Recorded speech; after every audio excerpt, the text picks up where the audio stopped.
habíamos comenzado una serie de enseñanzas que tenía por título, o tiene por título, no le buscamos según su ordenanza, no le buscamos según su ordenanza. Y esa frase fue dicha por David, producto de una situación que él vivió negativa, terrible, triste, una experiencia amarga que tuvo que ver con no seguir precisamente la ley, los mandamientos, la palabra del Señor. Y él confiesa su pecado delante de muchos, delante de los israelitas, y les dice, bueno, esto nos pasó, esto sucedió porque no le buscamos a Dios, no le consultamos, no fuimos a su libro, no fuimos a la ley, no fuimos a su palabra, no le buscamos, no tuvimos la diligencia, la preocupación de ir a sus ordenanzas, a su palabra, y aquí está. Por eso nos pasó esto. Hoy es la tercera lección, la última de esta serie, y lleva por título el siguiente. Escuchen para los que apuntan. El tema de hoy es: no basta la buena intención. También debemos seguir la palabra del Señor. Repito, no basta la buena intención. Se puede tener buena intención, mucha buena intención, pero también al mismo tiempo, no solamente la buena intención, sino también al mismo tiempo, de la misma forma, debemos seguir la palabra del Señor. Fíjense, hubo un hombre que conocía la ley del Señor. Sin embargo, este hombre se involucró en una práctica no autorizada por la palabra del Señor. No necesariamente la práctica estaba condenada en tantas y cuantas palabras. No es que estaba en una lista de condenaciones y prohibiciones. Ya hemos estudiado que la voluntad prohibitiva, negativa, no permisiva de Dios no necesariamente se revela con mandamientos donde Él diga, no lo hagas, es pecado, está condenado. No, basta con lo que Él manda y ahí debemos limitarnos. Entonces, este hombre se involucró en una práctica no permitida, no mandada por el Señor. Luego, y estando él en dicha práctica, sucedió algo, lo vamos a ver más adelante. Sucedió algo que él actuó, entendemos, yo entiendo, concluyo que, con buena intención. De hecho, él ya venía con buena intención haciendo lo que estaba haciendo, esa práctica. En esa práctica en la que él se involucró, entendemos que él tenía buenas intenciones. Y luego lo que hizo también, refleja buena intención. Pero su buena intención, escuchen, su buena intención no bastó para hacerla autorizada y no sufrir las consecuencias de la violación de la ley que había cometido. Dios le quitó la vida por su pecado. Aun cuando entendemos que él estaba obrando, estaba en esa práctica con buena intención. ¿Sí? Dios le quitó la vida por su pecado. Ese hombre fue un siervo del rey David llamado Usa. Vayamos al primer libro de Crónicas, capítulo 13. Vamos a leer allí, Primera de Crónicas, capítulo 13. Y de aquí vamos a extraer la enseñanza.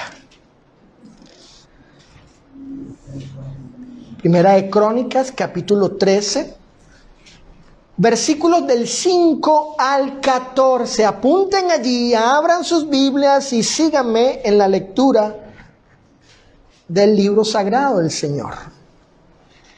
Dice así: Entonces David reunió a todo Israel, desde Sior de Egipto hasta la entrada de Hamat, para que trajesen el arca de Dios, las cosas santas de Dios, del culto a Dios, de su servicio, de su obra, de Kiriat Jearim.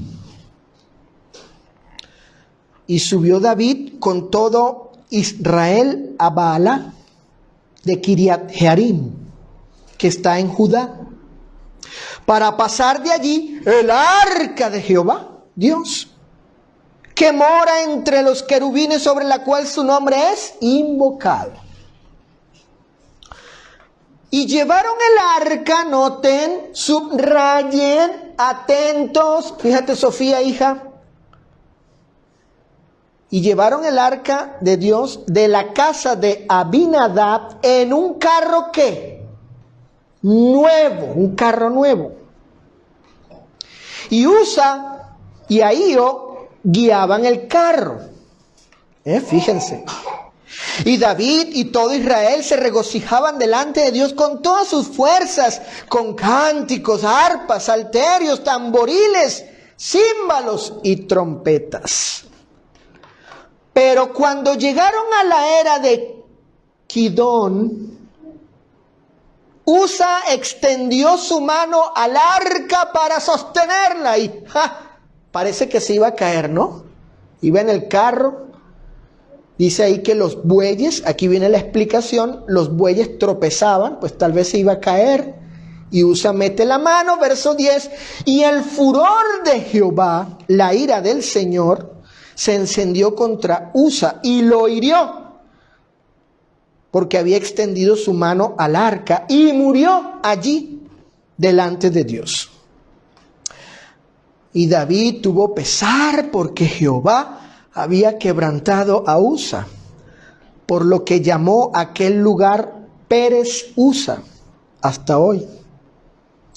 Y David temió a Dios, fíjense, temió a Dios aquel día y dijo: ¿cómo he de traer a mi casa el arca de Dios? Y no trajo David el arca a su casa en la ciudad de David, sino que la llevó a casa de Obed-Edom Geteo.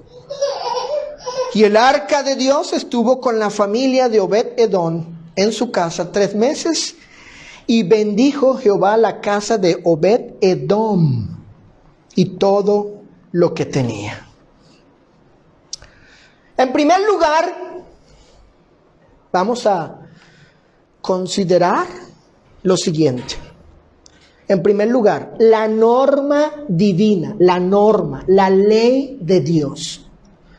David, hablando acerca del pecado que había cometido por no seguir la ordenanza del Señor, David declaró lo siguiente. Acompáñenme al primer libro de Crónicas, ahora al capítulo 15. Vayan al capítulo 15, versículo 2. Entonces dijo David: el arca de Dios no debe ser llevada sino por ¿quiénes? Por los levitas. Porque a ellos, los levitas, ha elegido Jehová para que lleven el arca de Jehová y le sirvan perpetuamente. Versículo 15, ahora el verso 15.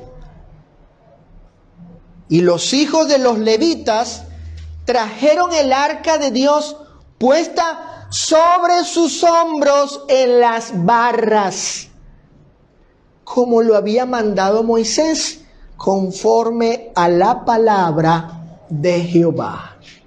Entonces noten allí que estos dos versículos del primer libro de Crónicas, capítulo 15, David dice, el arca tiene que ser llevada por los levitas y tiene que ser llevada, noten allí, sobre los hombros de ellos, ¿sí? Puesta en las barras. Así debían movilizar el arca. Recuerden que la historia dice que estaban llevando el arca en un carro ¿qué? Nuevo. ¿Ven la diferencia de lo que decía la norma de Dios a lo que ellos estaban haciendo en la práctica que estaban involucrados, en la que estuvo Usa y por la cual murió? Las palabras de David son una descripción de lo que el Señor había mandado específicamente. Observemos lo que decía la ley de Moisés. Éxodo capítulo 25, verso 14. Vamos todos a Éxodo. ¿Qué decía la ley del Señor con respecto a la movilización, a trasladar, a cargar, a mover, a mudar las cosas santas en la obra del Señor, en el servicio a Dios? ¿Quiénes debían hacerlo? ¿Cómo? ¿Con qué cosa? Etcétera. Dios especificó, dijo ahí claramente lo que debían hacer, según su ley, según su palabra. Noten, Éxodo 25, 14 dice: y meterás las varas por los anillos a los lados del arca para llevar el arca con ellas. El arca era una caja grande que contenía la vara de Aarón, el maná y los 10 mandamientos, las tablas. Contenía eso, y para Dios eran cosas sagradas, santas. Entonces, y el arca también era, por decirlo así, el símbolo de la presencia de Dios. Dios se manifestaba allí, rendían culto, etcétera, etcétera. Era una cosa de las cosas sagradas, santas del Señor. Eso era el arca. Y aquí dice que debían usar unas varas, debía tener anillos para trasladar el arca. Números capítulo 7, verso 9. Pero a los hijos de Coat, noten, estos son unos levitas, los coatitas, ellos debían llevar sobre sí en los hombros el servicio del santuario. ¿Vieron? Estos levitas, los hijos de Coat, los coatitas, designó el Señor que ellos llevarían el arca sobre sus hombros. Todo lo que tenía que ver con el santuario. Fíjense, la orden era clara y específica. El arca debía ser trasladada con las varas sobre los hombros de los levitas, hijos de Coat. David tenía la responsabilidad que esto se cumpliese tal cual como el Señor había dicho. Inclusive los sacerdotes también eran responsables de hacer esto según la ordenanza del Señor. Ellos no estaban haciendo cualquier cosa, no. Estaban tratando con las cosas santas del Dios Santísimo. Y su mandato también debía ser considerado santo. Por tanto, debían venerar y respetar al Señor y a sus ordenanzas en estas cosas santas y obedecerle tal cual como Él había ordenado. Punto. Entonces la ley decía, varones, levitas, hijos de Coat, las varas sobre los hombros y trasladen el arca. Así dijo Dios. ¿Qué hicieron ellos? Tomaron bueyes, un carro, pusieron el arca y ahí vemos. ¿Ve? ¿Vieron? Fíjense. Miren, de igual forma, noten, vamos a hacer una aplicación de esto que aconteció con ellos en aquel tiempo cuando estaba vigente la ley de Moisés, los mandamientos del Antiguo Testamento.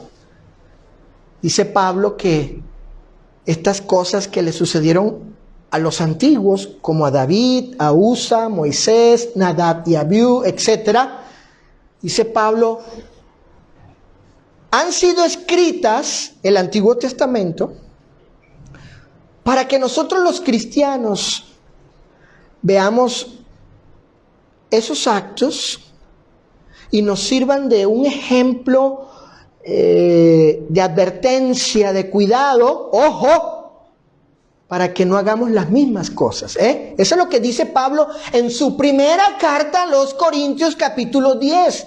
¿Para qué? ¿Cuál es lo útil de estudiar esto entonces si no vivimos bajo esa ley? Bueno, pues no estamos diciendo aquí que debemos buscar levitas, coatitas para cargar un arca hoy, etcétera. Claro que no, obvio. Pero podemos hacer este estudio así y extraer de allí principios, enseñanzas que nos sirven para que hoy no cometamos los mismos errores en los asuntos de la doctrina de Cristo, la iglesia, el nuevo pacto. Así que fíjense esta aplicación de esto que estamos estudiando. Bueno, ¿cómo nos sirve?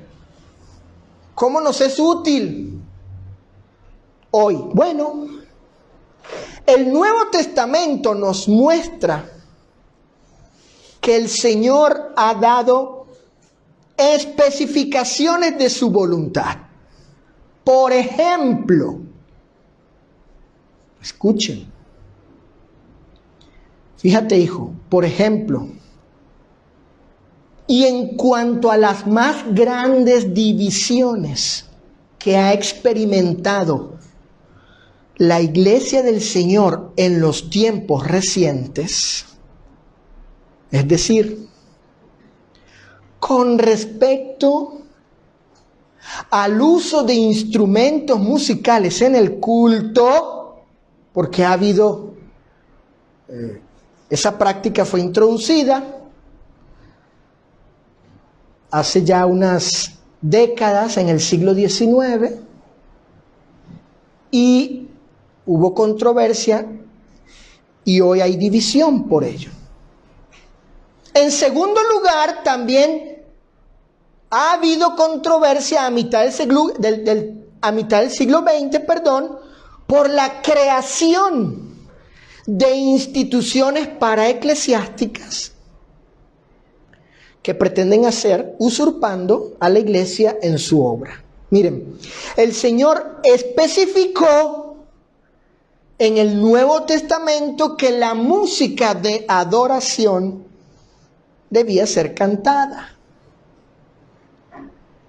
La única acción mandada por el Señor en el Nuevo Testamento y para la iglesia es la música cantada o a capela. Esto fue lo que el Señor mandó específicamente. Allí en Efesios capítulo 5, apúntenlo, verso 19 dice claramente, según la instrucción, según la doctrina apostólica, dice que cantemos al Señor. Cantando y alabando al Señor. Cantando es la acción mandada. cantar. No dice cantar y tocar, sino cantar. Es lo que se mandó allí. Eso con respecto a la música de la adoración, o la música de adoración, mejor dicho, para ser más preciso. Eso fue lo que el Señor mandó. Pero algunos hermanos, imitando a las sectas religiosas, no respetando la autoridad bíblica, no limitando a lo que enseña el Nuevo Testamento y quedándose dentro de los límites de la norma divina en el Nuevo Testamento, introdujeron instrumentos musicales. Lo segundo es que el Nuevo Testamento, escuchen todos, el Nuevo Testamento especifica a la iglesia local como la única entidad colectiva que puede hacer uso de la colecta, de su membresía y de la organización local para hacer la obra de evangelismo, edificación y benevolencia para los santos necesitados. La única institución de la cual habla el Nuevo Testamento es de la iglesia local. A ella ha especificado el Señor hacer la obra por medio de su tesorería, membresía, liderazgo, etcétera, de manera independiente y autónoma. Apunten estos pasajes que confirman esta declaración. Primera Timoteo 3:15. Dice la Escritura que la iglesia es columna y baluarte, es el sostén y el amparo de la verdad. Ella tiene esos atributos y debe actuar en función de ello.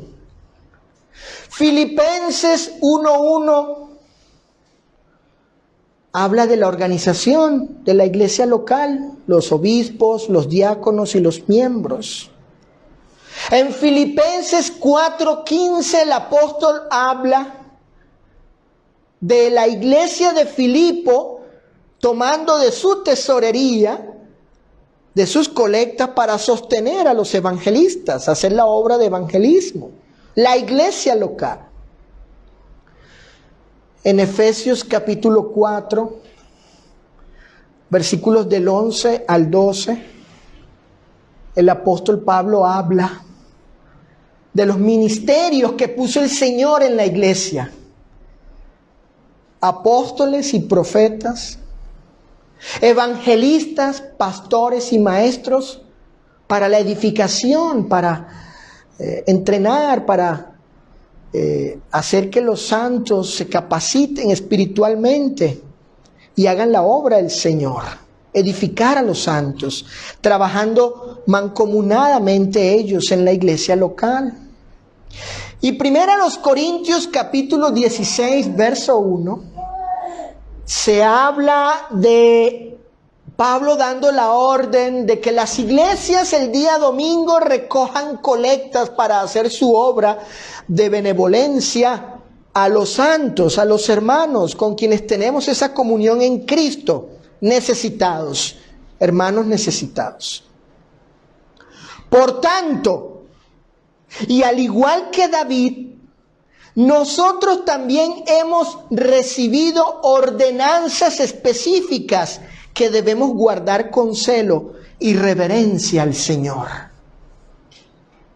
al igual que ellos. Número 2. Ahora vamos a hablar de la innovación. La innovación, lo que metieron allí en la obra, en el servicio a Dios. Fíjense. Ahora bien, dice la Escritura que David decidió junto con el pueblo traer el arca a Jerusalén. Para ello, emplearon un carro nuevo. Fíjense, según la palabra hebrea, Hadach. Vayamos a Crónicas, primer libro de Crónicas, capítulo 13. Y busquen allí el versículo 7. Dice, y llevaron el arca de Dios de la casa de Abinadab en un carro Hadach. Es la palabra hebrea, que en castellano ha sido traducida por la palabra nuevo. Bueno, esa palabra hebrea denota, fíjense, denota aquello que es nuevo por cuanto no existía antes. Y no existía en la obra, en el servicio de las cosas santas, del arca, de los utensilios, del santuario, etcétera, de todo lo que tenía que ver con el tabernáculo, etcétera. Otra vez, de la obra y del servicio del Señor, no existía porque no había sido mandado. Ojo con eso. Porque alguien puede decir, no, sí existían esos carros y los bueyes y etcétera. Sí, pero no es la cuestión si existían en ese ámbito, en esa esfera, sino en el servicio y en la obra del Señor con respecto a las cosas santas, es decir, el arca, el tabernáculo, etcétera. En otras palabras, era una innovación, era una novedad, una cosa nueva introducida en la obra del Señor. Esa es la cuestión allí. Fíjense, la innovación consistía en introducir un cambio a la práctica autorizada por el Señor. Esto es, sustituir a los levitas. ¿Se acuerdan, no? Que la ley, ¿qué decía la ley? ¿Qué decía la palabra de Jehová? ¿Qué mandó el Señor? ¿Qué especificó? Los levitas, hijos de Coat. Bueno, aquí se sustituyeron a los levitas. ¿Y qué más hicieron? Bueno, en esta innovación, en este cambio, sustituyen a los levitas e introducen un elemento que Dios nunca mandó para trasladar el arca del pacto.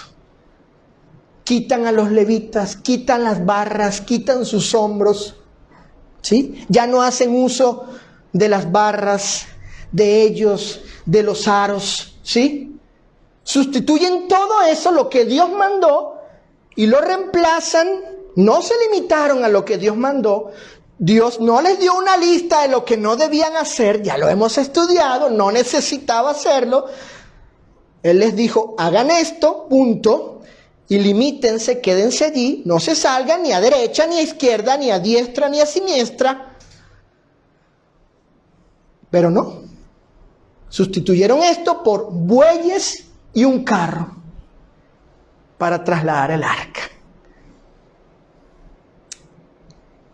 Otra cosa que hicieron fue sustituir a los coatitas e introducir varones que no tenían el permiso de llevar el arca, es decir, Usa y Ahío. Usa y Ahío no tenían el permiso de Dios de meterse en esas cosas. Ellos no debían estar ahí guiando a los bueyes y el carro para trasladar el arca. Y bueno, ¿qué pasó? Pues ya vimos lo que pasó con Usa, que venía actuando de manera no autorizada, y luego hace algo que tampoco tenía el permiso de hacer, etc. No obstante, y aun cuando ellos conocían la ley y sabían que no tenían la autoridad para hacer esto, no se limitaron a lo que la palabra del Señor declaraba. Hoy en día algunos dirán, qué exagerado, no, Dios, qué extremista, qué radical, qué legalista, qué cerrado, ¿no? Qué fanático Dios, que ese Dios al que ustedes sirven, qué escrupuloso, hasta dijo también, no. De los levitas, los hijos de Coat, y van a llevar eso en sus hombros, y van a usar unas barras, etcétera. Sí, pero todo eso son principios de autoridad, de sujeción, de sumisión, de obediencia a Dios. Es decir, si creemos a Él, si aceptamos su autoridad, debemos hacer lo que Él manda, lo que Él pide y tratar las cosas santas como Él ha pedido que las tratemos. No se limitaron a lo que la palabra del Señor había dicho. Otros detalles que podemos observar, otros dos, voy a ser más específico, según mi bosquejo, otros dos detalles más que podemos observar son los siguientes. Uno, observen que con la innovación el propósito se estaba llevando a cabo, es decir, trasladar el arca. Noten lo que dice el versículo 7 de Primera de Crónicas, capítulo 13. El verso 7, capítulo 13 de Crónicas, primer libro. Y llevaron el arca de Dios de la casa de Abinadab en un carro nuevo, y Usa y Ahío guiaban el carro. Sí, aparentemente todo va bien, ¿verdad? Porque están moviendo, están trasladando el arca. ¿Ok? Sin embargo, no era según la ordenanza del Señor. Escuchen esto que voy a decir, escuchen este enunciado, presten atención, fíjense. Esto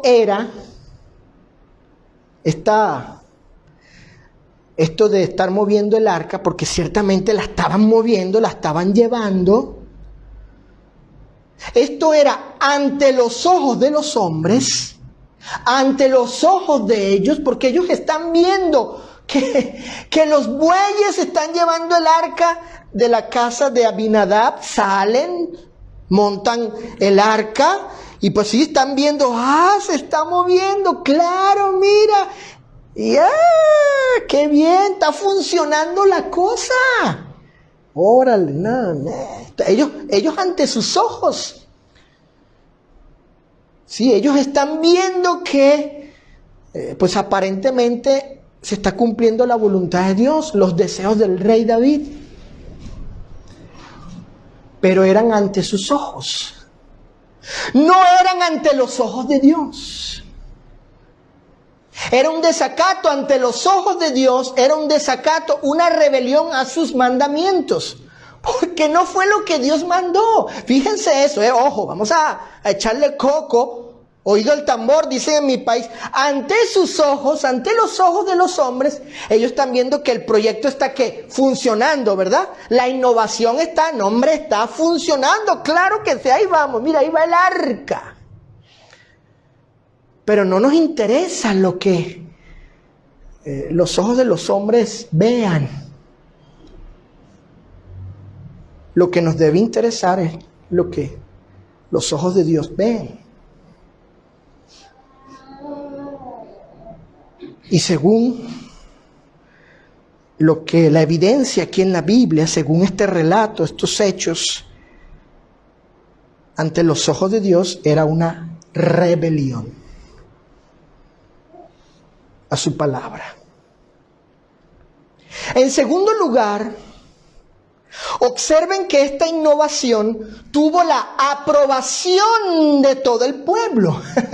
Inclusive hubo mucho regocijo, con gran entusiasmo por lo que estaba aconteciendo. Dice el versículo 8, fíjate Andrea, hija, cómo dice el verso 8, ahí Saulo, Primera de Crónicas 13:8, dice, y David y todo Israel. ¿Cuántos? Todo Israel. ¿Qué pasaba? ¿Qué pasaba con ellos? ¿Cómo estaban? Dice, se regocijaban delante de Dios con todas sus fuerzas, con cánticos, arpas, salterios, tamboriles, címbalos y trompetas. Pero no nos interesa el regocijo, el gozo de ellos, la algarabía, el alboroto, la música. No nos interesa si todos estaban de acuerdo y gozándose con lo que estaba sucediendo allí. La pregunta es, ¿tenía Dios el mismo agrado? ¡Ja! ¿Estaba complacido con ello? Tenemos a los hombres llenos de entusiasmo, de alegría, de gozo. ¿Verdad?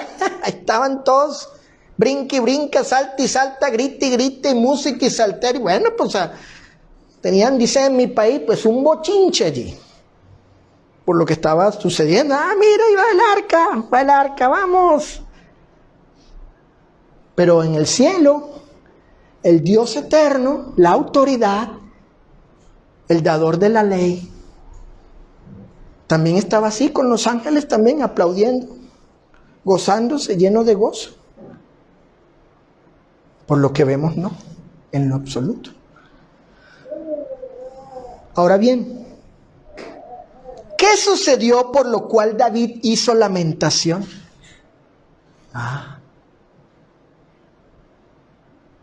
Aun cuando, ¿sí?, estaba moviendo el arca, cumpliéndose ahí el proyecto, la meta, el propósito, la algarabía, todo el pueblo aprobando y participando de ello. Pero ¿qué pasó? ¿Qué sucedió que hizo que David se lamentara? Bueno, dice la Escritura que mientras llevaban el arca en el carro nuevo, en la innovación que habían metido a la obra del Señor, guiado por Usa y Ahío, los animales tropezaron y Usa extendió su mano, tocó el arca y la sostuvo. Dijo, qué bueno que metí la mano, porque imagínense si se hubiera caído el arca de Jehová. Válgame, qué profanación ver el arca del Señor ahí en el piso. No, aquí estoy yo en todo este asunto, en el carro nuevo, en la innovación, con todo el pueblo, la algarabía, gozándonos todos ahí por el proyecto que está funcionando aquí. Y vino Usa el Salvador. Se va a caer el arca, cuidado, pa. Y la sostuvo. Dice el versículo 9 de Primera de Crónicas 13. Dice el verso 9, pero cuando llegaron a la era de Kidón, Usa extendió su mano al arca para sostenerla porque los bueyes tropezaban. Fíjense. Luego, ¿qué pasó? Bueno, y porque Usa tocó el arca con su mano, dice la Biblia que él actuó con temeridad, independientemente de toda la buena intención con la que venía Ángeles, Patricia, independientemente de que, no, es que hay que llevar el arca y qué bueno que estamos implementando esta práctica, el carro nuevo, pues ahí va el asunto, pero pasó algo, una eventualidad allí, y bueno, no, pues hay que, pues, ahí que no se caiga, y Usa, pues mete la mano, ¿verdad? Dice la Escritura que independientemente de su buena intención, de que el asunto va avanzando y que todos estaban aprobando y llenos de alegría, dice la Escritura en 2 de Samuel capítulo 6 verso 7, 2 de Samuel 6, 7, dice que Usa actuó con temeridad. Léanlo.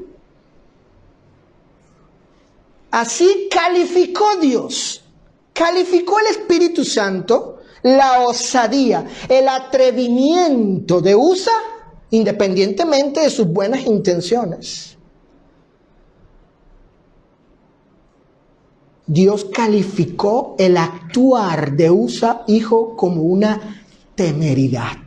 Eso quiere decir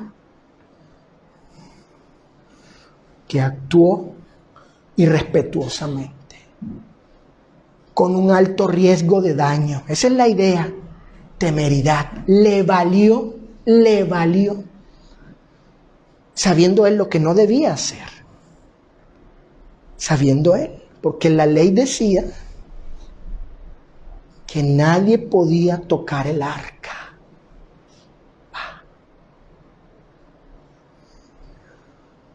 Segunda de Samuel, capítulo 6, verso 7, dice claramente, actuó Usa con temeridad. La consecuencia fue, dice la Escritura, que el Señor le quitó la vida. Primera de Crónicas 13:10 dice, y el furor, el enojo, la ira, la indignación santa del Señor se encendió contra Usa y lo hirió porque había extendido su mano al arca. Ahí está, había extendido su mano al arca. Miren, la ley del Señor era clara. Nadie debía tocar las cosas santas. Debían tratarlas con sumo respeto. Y los hijos de Coat eran los encargados de mover tales cosas. No Usa, no Ahío, no en un carro nuevo movido por bueyes. Acompáñenme a Números capítulo 4. Corrijo, Números capítulo 4, versículo 15. Noten. Miren lo que dijo el Señor. La ley del Señor, la palabra del Señor, la voluntad de aquel a quien invocamos como soberano, Señor, absoluta autoridad, dice, y cuando acaben Aarón y sus hijos de cubrir el santuario y todos los utensilios del santuario, incluyendo el arca, cuando haya de mudarse el campamento, es decir, trasladarse, cambiarse de lugar, vendrán después de ello los hijos ¿de quién? ¿Los hijos de quién? ¿A quién especificó el Señor? Los hijos de Coat. Para llevarlos, ¿qué cosa? Los utensilios, pues todo lo que tenía que ver con el servicio a Dios. Y noten, pero no tocarán cosas santas, no sean que ¿qué? No sean que ¿qué? Que mueran. Estas serán las cargas de los hijos de Coat, la responsabilidad de ellos en el tabernáculo de reunión. ¿Qué estamos observando aquí? Que por causa de no seguir la palabra del Señor, Usa sufrió las consecuencias de su temeridad y desobediencia. No bastó, si es así, la buena intención de mover el arca con el carro nuevo y protegerla de que no cayera al suelo. No bastó eso. No bastó la buena intención. Noten, les pregunto a ustedes aquí en San Nicolás y a los que nos siguen en las redes sociales, les pregunto, ojo, atención a todos, les pregunto, ¿dónde estaba la prohibición explícita de no transportar el arca por medio de un carro? Es decir, de no introducir esta innovación. En ninguna parte. David y los sacerdotes solo debían hacer lo que Dios había mandado y limitarse estrictamente a ello. No hay ni un solo pasaje donde Dios haya dicho, esto es lo que deben hacer, que los hijos de Coat, hijos de Leví, los levitas, sacerdotes, tomen el arca, la lleven sobre sus hombros, puesta en las barras, y así caminen, trasládense así, nadie toque nada, etc. Dios nos dijo, esto es lo que van a hacer. Ah, pero no hagan esto, aquí está la lista de lo que no deben hacer. No quiero carro nuevo, no quiero ningún pájaro que la esté cargando, ¿verdad? No quiero mujeres que la estén llevando, o sea, sobre las barras, no, aunque las llevaran como los varones, los levitas.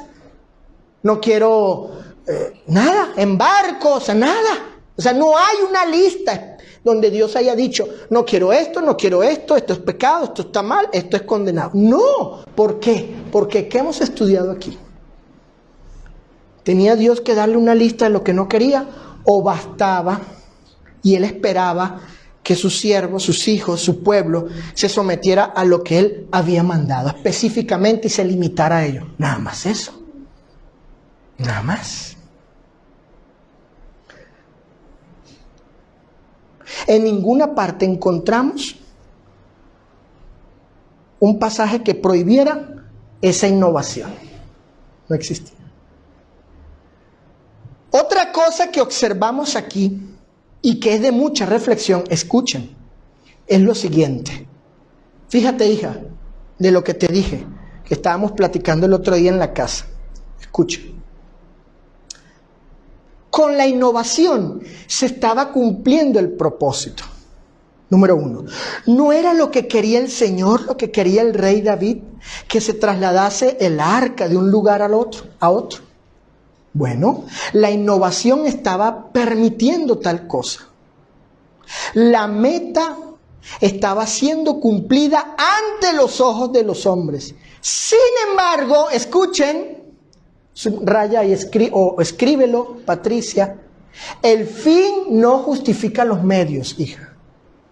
El fin no justifica, Roberto, apúntalo, el fin no justifica los medios. Eso es lo que vemos aquí y de lo cual debemos reflexionar. Ante los ojos de ellos, claro, el arca estaba siendo trasladada, el propósito, el proyecto, la meta se estaba cumpliendo, pero no era de esa manera, no de esa forma, transgrediendo la ley de Dios, menospreciándola e inventándose una forma, una manera que Dios no había autorizado. El fin, llevar el arca a Jerusalén, no justificaba el medio que emplearon. En particular, cuando la práctica, cuando la innovación sustituía la voluntad de Dios. Eso en primer lugar. El fin, hija, esa es una falacia. El fin no justifica los medios. Número 2, Andrea, acuérdate de eso, ahora que estás en la prepa y vayas a la universidad también. Número 2, tuvo la aprobación de la mayoría. Todos estuvieron de acuerdo con introducir la innovación. Los líderes junto con el pueblo aprobaron y se alegraron de que el arca fuese trasladada por medio del carro nuevo. La innovación. No obstante, escuchen, no obstante, la mayoría no convierte una cosa en lícita o legal. Aunque muchos, numéricamente hablando, apelar a los números, ¿no? A la cantidad, muchos, en comparación o en contraste con algunos pocos, estén de acuerdo en cierta cosa, no significa que esa cosa per se o por sí misma, por la mayoría, se convierta en lícita o legítima. Por ejemplo,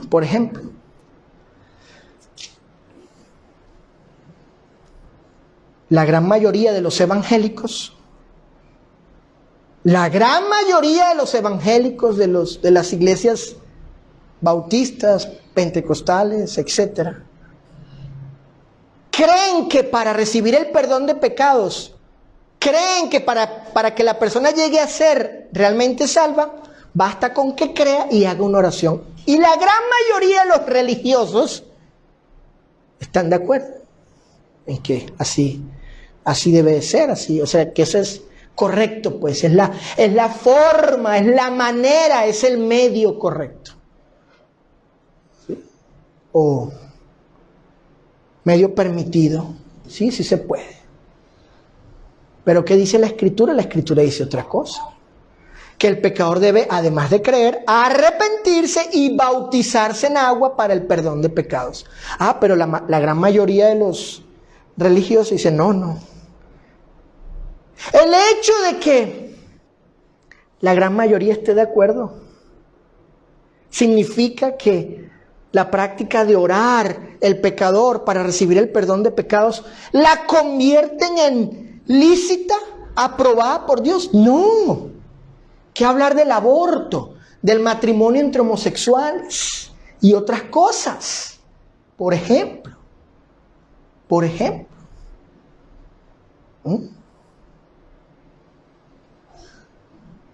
Olvidé darles un ejemplo del primer punto, ¿verdad? De cuando dicen algunos, es que se está cumpliendo el propósito, la meta, el fin justifica los medios. Es decir, el evangelio social. Como proponen algunos religiosos y también hermanos nuestros en Cristo. Que la iglesia se convierta en un centro de asistencia social donde haga campañas médicas, donde hayan doctores, psicólogos, odontólogos, sacan piojos y ponen lentes y todo eso. O sea, ¿sí? Dice que para predicar el evangelio, para que venga la gente. ¿Verdad? No, el punto es predicar el evangelio para cuando estén aquí sentados, aunque vengan motivados por esto, por las necesidades físicas de índole social, pues aquí aprovechamos, no le decimos nada, aquí les hablamos que predicar, la meta es predicar el evangelio. Pero hay que convertir a la iglesia en una institución que Dios no estableció, no diseñó. El fin justifica los medios.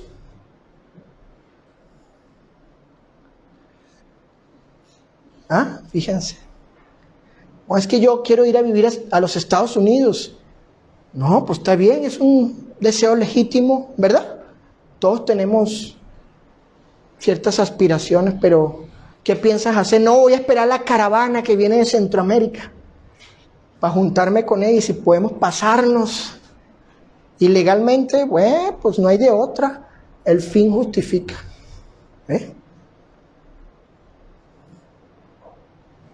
Y así, ¿verdad? Estas son falacias, hija, son argumentos, Andrea, Paola, que dan algunos para supuestamente darle legitimidad a sus maneras de pensar, sus posturas. Ahora bien, y aun cuando la innovación cumplía el propósito ante los ojos de los hombres y tenía la aprobación de la mayoría de ellos, David y los israelitas pecaron contra el Señor y contra su voluntad. No nos engañemos, una cosa puede ser buena ante nuestros ojos y tener el apoyo de muchos hermanos, pero no necesariamente agradable ante los ojos del Señor y aprobada por Él. Ahí lo tenemos, ahí está, el caso de David y el carro nuevo. Ahora bien, vamos a hacer una aplicación. Ahora bien, la doctrina de Cristo nos enseña que ciertos postulados, proposiciones del Nuevo Testamento, son expresiones de la voluntad de Dios para la iglesia hoy en día. Por ejemplo, la música de adoración es por medio del canto. La iglesia local es la única entidad para llevar a cabo la obra del Señor por medio de sus colectas y organización local. No obstante, escuchen, fíjate Roberto esto que es importante. Susana, fíjense. No obstante, Los instrumentos musicales fue una innovación que se introdujo en el culto de algunas iglesias de Cristo en el siglo XIX en América.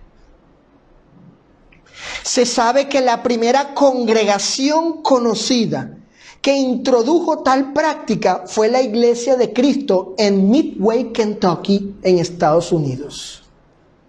Durante décadas hubo mucho debate sobre este asunto. También para mitad del siglo XX se introdujo otra innovación y como consecuencia vino otra controversia grande en las iglesias de Cristo en América. En este caso, con respecto al establecimiento y patrocinio de instituciones humanas por parte de iglesias de Cristo que pretendían hacer las funciones de las iglesias locales, usurpándolas en el área de evangelismo, edificación y benevolencia. Estas innovaciones hoy existen en la hermandad y son conocidas como, por ejemplo, una de ellas, las escuelas de predicación o institutos bíblicos. Se sabe que la escuela de predicación de Memphis, Tennessee, es una de las escuelas de predicación más antiguas, de más de 60 años. De igual forma, el Instituto Bíblico Internacional de Sunset de Lubbock, Texas, con más también de 60 años de existencia. Estas fueron innovaciones que se introdujeron en el siglo XIX y mitad del siglo XX en la hermandad.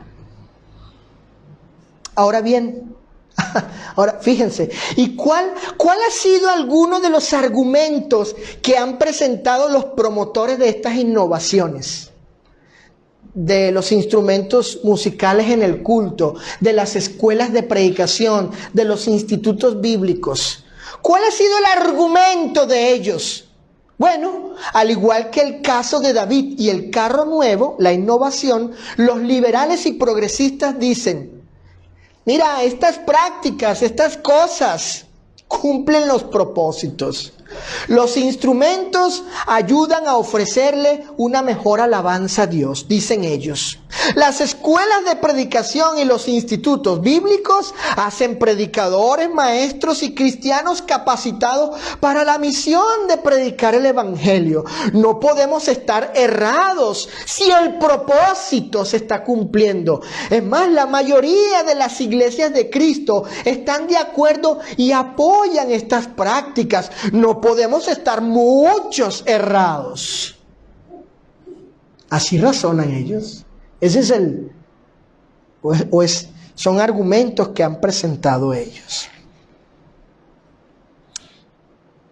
No obstante, ya hemos visto que aun cuando el propósito se cumpla ante los ojos de los hombres y la mayoría apruebe tales prácticas, eso no significa que estén en lo correcto, que tengan la aprobación del Señor basándose en tales argumentos y razonamientos.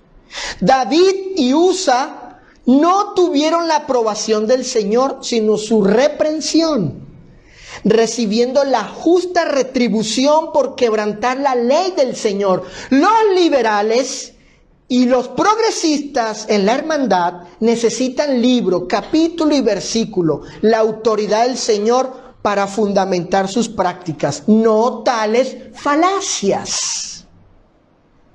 Porque creen que es que con estas prácticas hay resultados positivos. Por tanto, la práctica debe ser correcta. Así razonan. Es que la gran mayoría aprueba estas prácticas. Por tanto, se sigue, dicen ellos, razonan así, pues debemos estar en lo correcto porque pues la mayoría aprueba esto. Por último, buscarle según su ordenanza. Tercer punto, buscarle según su ordenanza.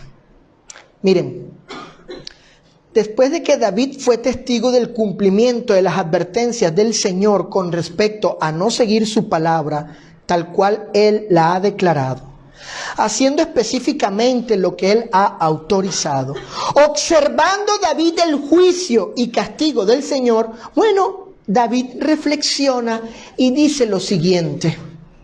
Acompáñenme a Primera de Crónicas, capítulo 15. Vayamos ahora al capítulo 15 de Primera de Crónicas y vamos a leer versículos 12 y 13. David reflexiona sobre lo que sucedió, del furor de Jehová, del castigo del Señor. Y miren lo que dice, lo que él confiesa en Primera de Crónicas 15, 12 y 13.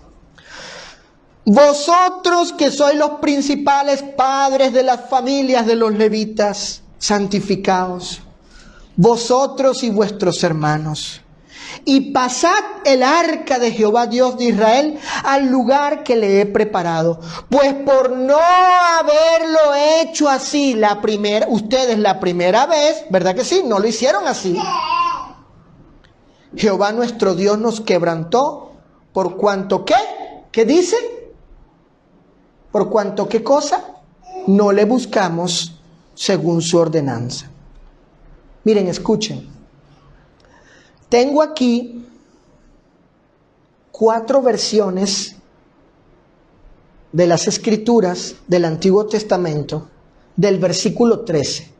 En la Reina Valera, que seguro es la que ustedes están leyendo, el verso 13 dice, por cuanto no le buscamos según su ordenanza, ¿cierto?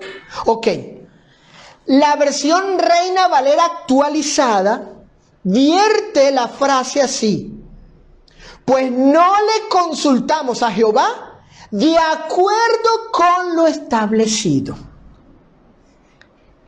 Navarra, un traductor, vierte el pasaje así. Porque no le consultamos según lo prescrito. La palabra hispanoamericana, otra versión, vierte la frase así. Porque no cumplimos con la norma. Y por último, Torres Amat, un traductor, vierte la frase de esta manera y la dejé de último. Miren o escuchen. Dice así: acontezca ahora mismo si hacemos alguna cosa que no nos es permitida. Es decir, no teníamos el permiso para hacer lo que se hizo, lo del carro nuevo. No sea que como antes nos castigó el Señor, porque vosotros no estabais presentes los coatitas, acontezca ahora lo mismo si hacemos alguna cosa que no nos es permitida. Ahí está. Nos puede pasar lo mismo. Hicimos algo en lo cual no teníamos el permiso de Dios. Ellos debieron seguir el precepto de la ley que decía, mirad, pues, que hagáis como Jehová vuestro Dios os ha mandado. No os apartéis a diestra ni a siniestra. Deuteronomio 5:32. Sin embargo, no lo hicieron, se apartaron de la ley y sufrieron las consecuencias. No obstante, David hace algo distinto, algo digno de consideración. Es decir, confesó su pecado públicamente y se arrepiente volviendo a la palabra del Señor, buscándole según su ordenanza. Noten el verso 15 de Primera de Crónicas 15. Vayan al verso 15. Dice el 15:15. Y los hijos de los levitas trajeron el arca de Dios puesta sobre sus hombros en las barras, como lo había mandado ¿quién? Moisés, conforme a la palabra de ¿quién? De Jehová. Finalmente hicieron la voluntad de Dios. Le buscaron según su ordenanza. Dice Torres Amat, Vierte el texto de Primera de Crónicas 15:15 así: y de este modo los hijos de Leví, quienes debían hacerlo, llevaron sobre sus hombros, como debían hacerlo, con las varas el arca de Dios, según lo había ordenado Moisés, conforme al mandamiento del Señor. Por tanto, fíjense, si alguno está participando por lo menos en la música instrumental, en la alabanza y en el institucionalismo por medio de instituciones que usurpan a la iglesia local, debe reconocer que no está obrando con autoridad bíblica, admitir su pecado y volver a buscar al Señor conforme a sus ordenanzas. No hacerlo es colocarse en un riesgo inminente de desaprobación divina por obrar no ajustado a la autoridad bíblica. Por tanto, recordemos las palabras del apóstol Juan cuando dijo: todo el que va más allá y no se mantiene en la doctrina de Cristo, no tiene a Dios. Conclusión. Termino. No basta la buena intención. También y sobre todo debemos seguir la palabra de Dios.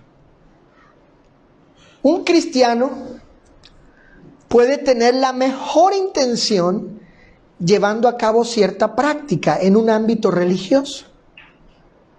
Por ejemplo, en la adoración al Señor o en la obra del Señor. Pero, si no es conforme a la palabra de Dios, su actuar es temerario y osado. No basta su buena intención. También es necesario seguir la doctrina de Cristo. De hecho, tal práctica puede lograr buenos propósitos ante sus ojos y puede ser aprobada por la mayoría de los cristianos. Pero tales estándares no hacen o convierten la práctica en legítima. No se sigue tal cosa, eso es falaz. Lo único que hace a la práctica legítima es que esté autorizada por el Nuevo Testamento, la norma divina. Por tanto, tengamos cuidado en participar en una práctica sin autoridad bíblica. No seamos como USA, que siendo arrastrado por una innovación no autorizada, terminó pecando y perdiendo la vida por ello. Así que te pregunto, hermano, hermana, miembro de la Iglesia del Señor, te pregunto, ¿estás ofreciendo al Señor un servicio en un carro nuevo? Si es así, te exhorto a que reconsideres tal cosa, admitas la falta y, como dijo David, busques al Señor según su ordenanza.